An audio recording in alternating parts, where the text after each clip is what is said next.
الحمد لله الذي أنزل القرآن على أفضل الأنبياء، والصلاة والسلام على أفضل الخلق محمد المصطفى، والصلاة والسلام على جميع الخلفاء، والصلاة والسلام على أصحابه المرتضى، والصلاة والسلام على آله المجتبى. أما بعد، فأعوذ بالله من الشيطان الرجيم. بسم الله الرحمن الرحيم.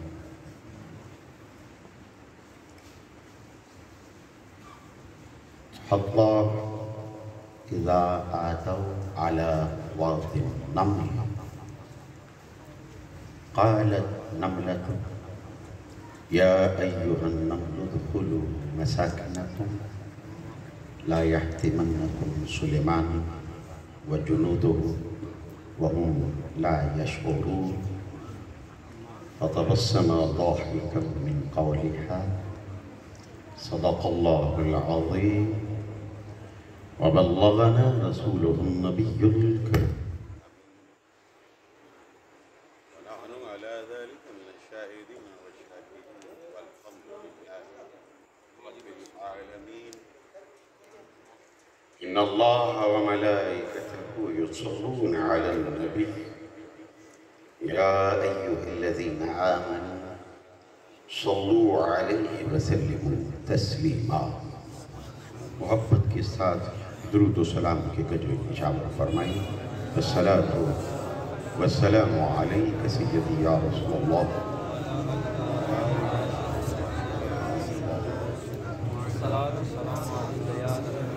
الصلاة والسلام علیک سیدی یا رسول اللہ وعلى آلک وأصحابک یا نور اللہ یا حبیب اللہ یا شفیع المذنبین یا رحمت للعالمین. کسی کی سر بلندی میں کوئی تو راز ہوتا ہے، کسی کی سر بلندی میں کوئی تو راز ہوتا ہے، سمجھ میں جو نہ آ سکے وہی اعجاز ہوتا ہے. آپ کی سبحان اللہ میرے حوصلے کو بلند کرے گی اور آپ کے نامہ اعمال کو بھی بلند کرے گی. چونکہ ایک مرتبہ سبحان اللہ کہنے سے علماء سے آپ سن رکھیں، لیکن پریکٹیکل کرنے کے لیے میں آپ کے اور اپنے درمیان انڈرسٹینڈنگ پیدا کرنے کے لیے وسیلہ بنا رہا ہوں سبحان اللہ کو. ذکر خدا، ذکر مصطفیٰ، ذکر اصحاب رسول، ذکر آل رسول، اہل سنت کا اسی وجہ سے بیڑا بھی پار ہے کہ اللہ نے 4 کا ذکر کیا ہے: نبیین، صدیقین، شہداء، صالحین. 4 کا ذکر اللہ نے اہل سنت کو اعزاز عطا کیا. اور بحمدہ تعالی الحمدللہ ہم اہل مودت ہیں، اہل ادب ہیں، اہل محبت ہیں. اللہ کا لاکھ شکر و احسان ہے اسی ادب سے ہمارا بیڑا پار ہو جائے. کسی کی سر بلندی میں کوئی تو راز ہوتا ہے، کسی کی سر بلندی میں کوئی تو راز ہوتا ہے، سمجھ میں جو نہ آ سکے وہی اعجاز ہوتا ہے. سمجھ میں جو نہ آ سکے وہی اعجاز ہوتا ہے. جہاں پر ختم ہوتی ہیں حد حسن یوسف کی، جہاں پر ختم ہوتی ہیں حد حسن یوسف کی، وہیں سے حسن مصطفیٰ کا آغاز ہوتا ہے. وہیں سے حسن مصطفیٰ کا آغاز ہوتا ہے. معزز سامعین، میرے اور آپ سب کے پروردگار خالق کائنات میں یہ ایک فرمان ایسا ہے جس میں 4 ذکر آپ کے سامنے رکھنا چاہتا ہوں. 4 ذکر آپ کے سامنے رکھنا چاہتا ہوں. قرآن کو پڑھ کر دیکھو، افلا یتدبرون القرآن. یہ تو اللہ کا بھی تو ہمیں حکم ہے کہ تمہیں ماجرا کیا ہے، قرآن میں غور و فکر کیوں نہیں کرتے ہو. اور جب سے ہم نے قرآن کو چھوڑا ہے اور کچھ نے آل رسول کو چھوڑا ہے۔ دونوں کا دامن جس نے چھوڑا بیڑا غرق ہو گیا ہے۔ الحمدللہ ہم نے قرآن اور صاحب قرآن کی آل کا اور اصحاب کا دامن پکڑا تو بیڑا پار ہو گیا ہے۔ کس طرح ہوتا ہے؟ آئیے پہلے ایک مزیدی گفتگو کے طور پر پہلے یہ آپ کے سامنے رکھ لوں۔ مثال کے طور پر ایک طبقہ ایسا ہے جو اہل بیت کا ذکر تو کرتا ہے لیکن قرآن کا دامن چھوڑ چکا ہے، قرآن کے ساتھ ان کا تعلق نہیں ہے۔ جہاں میرا پروردگار یہ فرمائے سبحانک ھذا بہتان عظیم، اس دامن کو انہوں نے چھوڑا، قرآن کے منکر ہوئے، جتنا چاہے یا حسین کہہ لو، جتنا چاہے یا علی کہہ لو، بیڑا پار نہیں ہو سکتا ہے، بیڑا غرق ہے، یہاں بھی بیڑا غرق، اگلے جہان میں بھی بیڑا غرق۔ اور جنہوں نے صرف اہل بیت کا دامن پکڑا، قرآن کو چھوڑا، گمراہ وہ بھی ہوئے، اور جنہوں نے آل کو چھوڑا اور قرآن کو پکڑا، بیڑا غرق ان کا بھی ہو گیا۔ یہ میں آپ کے سامنے ایگزامپل کے طور پر رکھنا چاہتا ہوں، جب میرے اور آپ سب کے کریم آقا رسول کائنات رحمت للعالمین صلی اللہ علیہ وآلہ وسلم نے ارشاد فرمایا انی تارک فیکم ثقلین عطرتی والقرآن۔ سبحان اللہ کی آواز کے ساتھ بندہ لیا کے چلتا ہے، یہ میری روح کی غذا ہے، میری روح کا فیول ہے۔ ارے جب تک گاڑی میں فیول ہو چلتی رہتی ہے، مجھے غذا دیتے رہو، سبحان اللہ کی ذات دیتے رہو، میری روح میں تشنگی بڑھتی چلی جائے اور میرا ایمان بھی تازہ ہو، آپ کا ایمان بھی تازہ ہوتا چلا جائے۔ کیونکہ ذکر حق آمد غذا این روح ہرا، مرحم آمد این دلے مجروح ہرا۔ اللہ کا ذکر یہ ہماری روحوں کی غذا بن کر آیا ہے، زخمی دلوں کے لیے مرہم بن کر آیا ہے۔ دل زخمی ہے آج کل، چونکہ اہل سنت کا شرازہ بکھیر دیا گیا ہے، تار تار کر دیا گیا ہے، دل زخمی ہے۔ آؤ اس پر مرہم رکھنا چاہتے ہو تو مصطفیٰ کا میلاد بغیر کسی تفرقے کے منا کر اپنے زخموں کو مندمل کرنا چاہتے ہو، ان پر مرہم رکھنا چاہتے ہو تو ذکر مصطفیٰ کے ساتھ ذکر آل ایبا، ذکر اصحاب رسول، ذکر اہل بیت رسول